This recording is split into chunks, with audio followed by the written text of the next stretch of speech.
kneeing and cheap shotting C in the throat. Like, if she did that to any of our teammates, we'd be pissed.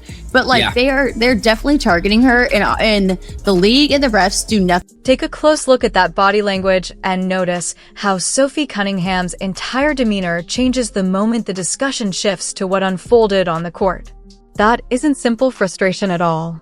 It's the reaction of someone who witnessed something so obvious, so completely inexcusable, that she's prepared to risk a fine by speaking about it publicly. What she's about to reveal highlights a pattern the WNBA has been desperately attempting to ignore throughout the entire season. Here's what really happened. In July 2024, during the Mercury vs. Fever matchup, Caitlin Clark drove to the basket, and Alyssa Thomas didn't merely commit a foul. She delivered a closed-fist strike to Clark's throat, then followed it with a knee to the groin while Clark was on the floor. Two separate points of contact, two deliberate actions, and a referee was standing right there watching the play unfold. The league ultimately handed Thomas a one-game suspension, one game for what was described as assault on a basketball court. Right here, Angelica suffering. I'm calling her out, man. Literally looking at this. She's paying attention to it, and I'm thinking every ref is paying attention to the ball. They usually do that. They have a problem with doing that, and they miss things like this, but you literally have this lady looking right at it, man, and don't say a... This is where the situation becomes even more disturbing. Sophie has now confirmed what everyone watching that game strongly suspected, but couldn't actually prove. The Mercury players didn't witness it in real time because they were focused on the ball, their defensive rotations, and the normal flow of the game, trusting that the officials were doing their jobs as expected. But take a closer look at the referee. Her name is Jenna Schroeder, and she's positioned less than 10 feet away with a completely clear sight line to both players. There was no screen, no obstruction, and she was watching the play unfold. Based on the angle of her head in the broadcast footage, she appears to be looking directly at the point of contact when Thomas's fist connects with Clark's throat. The league wants you to believe she somehow missed it, that a professional referee trained to track player contact in chaotic situations just happened to have a blind spot at the exact moment a player threw a punch. That explanation simply doesn't add up. Either Schroeder saw it and chose not to make the call, or the WNBA's officiating standards have declined to the point where referees can't identify flagrant fouls happening directly in their line of sight. Neither explanation is acceptable, and Sophie's reaction makes it clear which one she believes. Or all the way up. This lady right here, man, every time I see her, some BS is going down. I think she was in the eye poke game. Man, yeah, this lady right here, investigate this lady. I don't know what she got going on, dog, but it's nonsense. It's nonsense. Pay close attention to how detailed Sophie becomes at this point. She's not speaking in broad general terms.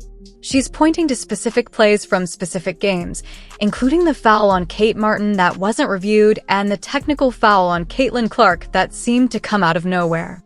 She's building a case, and the evidence keeps growing because this isn't about a single missed call. It's about what she describes as a systematic failure to protect the league's most valuable player.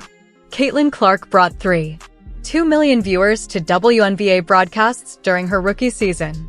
She fueled a 170% increase in merchandise sales, filled arenas in cities that had never experienced a sellout crowd for women's basketball. And the league's response has been to allow opposing players to treat her like a crash test dummy while officials stand by and watch. The NBA learned this lesson in the 1980s with Michael Jordan. The league watched the Detroit Pistons implement the Jordan rules, a defensive approach designed specifically to wear Jordan down physically until he couldn't perform. In response, the league intervened, adjusted the way games were officiated, and protected its biggest star because it understood that Jordan's success was also the league's success.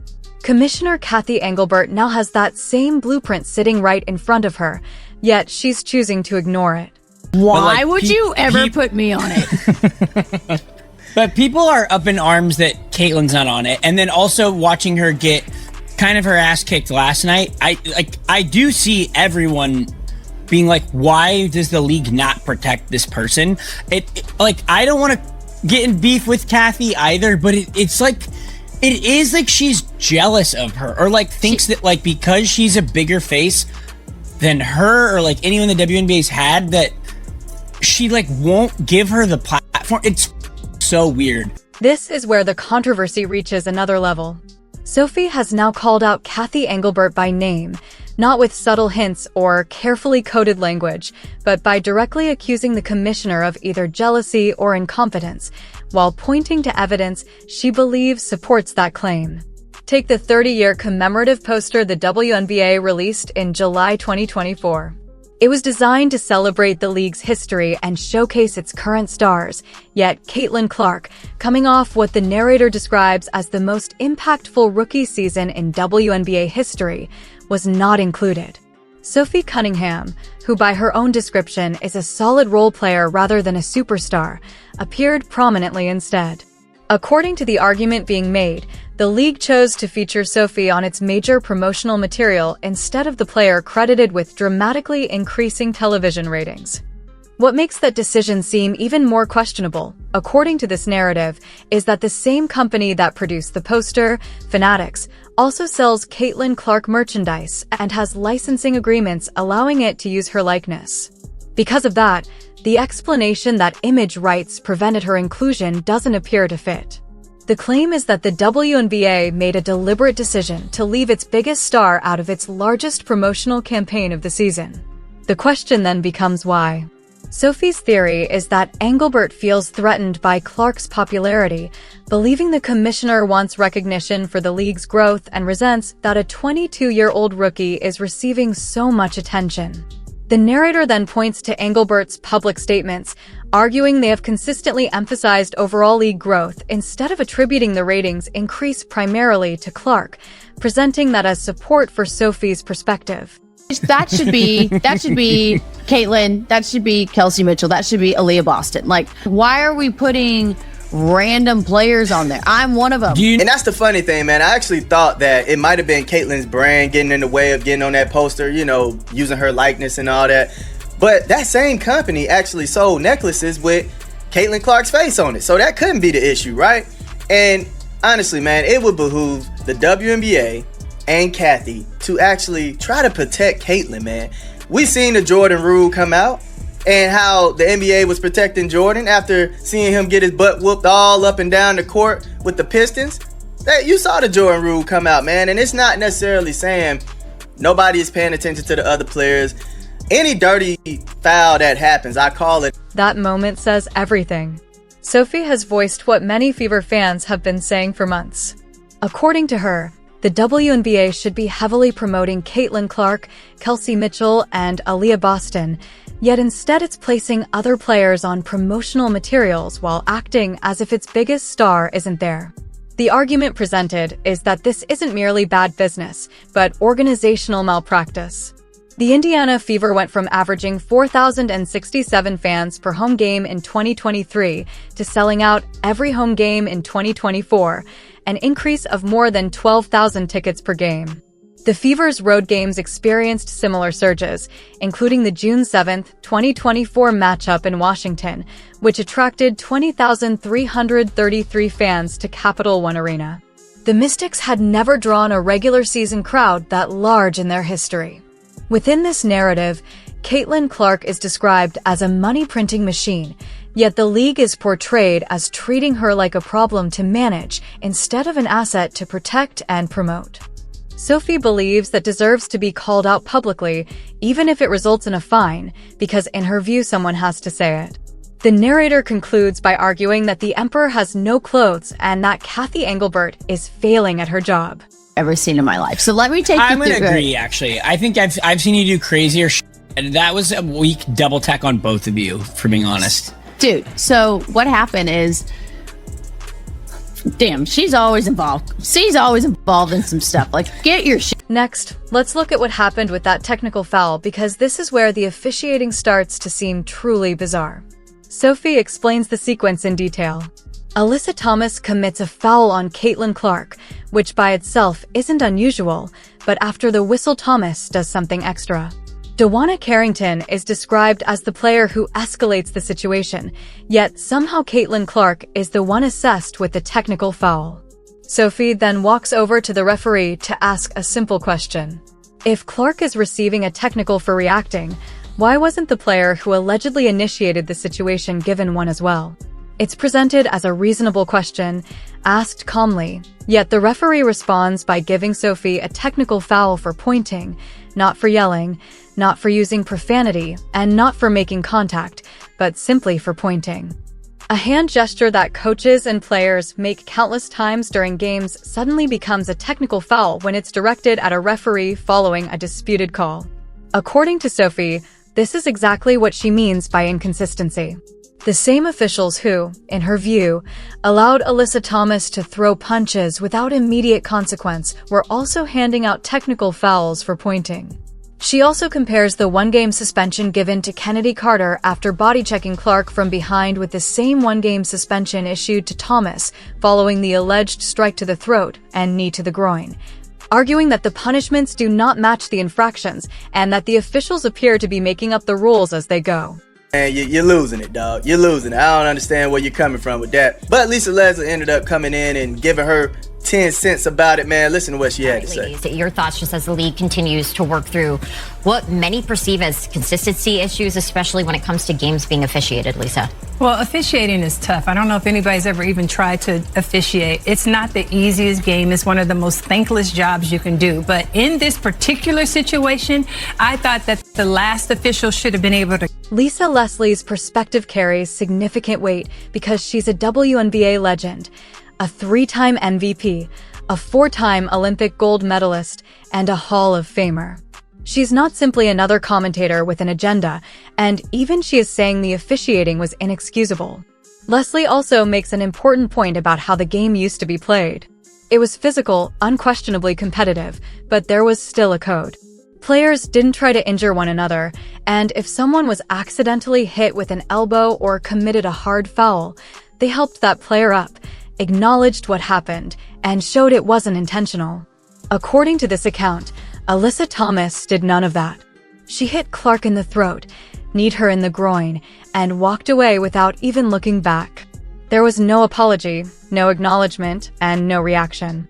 The narrator argues that this is what separates a hard foul from a dirty play because intent matters, and Thomas's body language after the contact is presented as revealing exactly what that intent was. Leslie also emphasizes the point she believes matters most. Every player deserves the same level of protection, not only the stars, not only the most popular players, but everyone equally. The narrator agrees with that view, then argues that the WNBA isn't even protecting its biggest stars, let alone its role players, and concludes that allowing a culture of physical intimidation to continue could eventually result in someone being seriously injured. You know, she only get a game suspension, which really is not enough for me. I'm thinking like 5 minimum. 5 minimum, dog. Yeah, you heard me. 5 minimum. There's no way you only get 1 game suspension after some nonsense like that. If that was Draymond Green, that's a 3-game, 4-game suspension. Come on, dog. We know what's going on out here. I mean, I don't understand why you don't send a message. This is the perfect time to send a message for Caitlin Clark. At least show that this nonsense would not be allowed against Caitlin Clark anymore. Kathy, I'm talking to you. This would be the perfect time to make an example out of AT so this nonsense can stop. As you heard Sophie, we hear it, we see it all the time. We see this nonsense all the time, man. Kathy, you have to do something. Next, we see how the Mercury responded to the suspension. Take a look at those social media posts. We have Ats back. You don't stand alone. When they go low, we go high. The entire team rallied around Alyssa Thomas as though she were the one being treated unfairly. According to this narrative, that's what makes the situation so frustrating. If a teammate is suspended for a hard foul that could reasonably be debated, it's understandable for the team to stand behind that player. But the narrator argues this wasn't a borderline play. Instead, it involved 2 separate acts of contact that were captured on camera from multiple angles. The claim is that Thomas threw a punch and followed it with a knee to an opponent who was already on the ground, actions the narrator says would typically result in an ejection in other professional sports leagues. Mercury head coach Nate Tibbetts added to the controversy with his press conference comments, saying that calling the incidents 2 cheap shots was ridiculous. Rather than disputing that the plays occurred, he argued they should not be labeled as cheap shots. He also stated that while the goal is to clean up the game, it's important not to rely on social media screenshots. The narrator interprets those remarks as asking viewers to dismiss the video evidence and instead trust the coach's defense of his player. From that perspective, the Mercury organization is portrayed as attempting to reshape the narrative because it does not want to acknowledge that one of its players crossed a line. The narrator concludes by arguing that this response suggests the organization values team loyalty over player safety, then steps back to frame the situation as an example of broader concerns about how the WNBA is currently being managed. Looking at the bigger picture, the first issue raised is the officiating. Jenna Schroeder is described as standing roughly 10 feet away from what the narrator considers a flagrant foul and still not making the call. According to this argument, either she failed to recognize the play or chose not to call it, and neither explanation is presented as acceptable for a professional referee. The narrator also argues that this was not an isolated incident, pointing to Sophie Cunningham's references to several recent games in which officials allegedly missed or ignored obvious fouls involving Caitlin Clark, including the foul on Kate Martin that wasn't reviewed and the technical foul assessed to Clark for something another player was said to have done. The claim is that these examples form a consistent pattern. The second issue focuses on the league's response, highlighting the one-game suspension given to Alyssa Thomas. For comparison, the narrator points to Draymond Green's one-game suspension after stepping on Domantas Sabonis' chest during the 2023 NBA playoffs, noting that the NBA faced criticism for being too lenient in that case. The argument is that issuing the same length of suspension sends a message that the consequences for dirty plays are minimal, making the perceived risk seem outweighed by the potential reward of disrupting star players. The narrator concludes that this creates a system that encourages overly physical play. Finally, attention shifts to Cathy Engelbert's leadership, arguing that the commissioner's responsibility is to protect the league's interests and claiming that, at this moment, Caitlin Clark represents the league's greatest driver of revenue, viewership, and cultural relevance at levels the WNBA had not experienced before. From the narrator's perspective, a competent commissioner would be doing everything possible to protect that investment. That would include adjusting the way games are officiated, making examples of players who target the league's biggest stars, and promoting Clark whenever possible.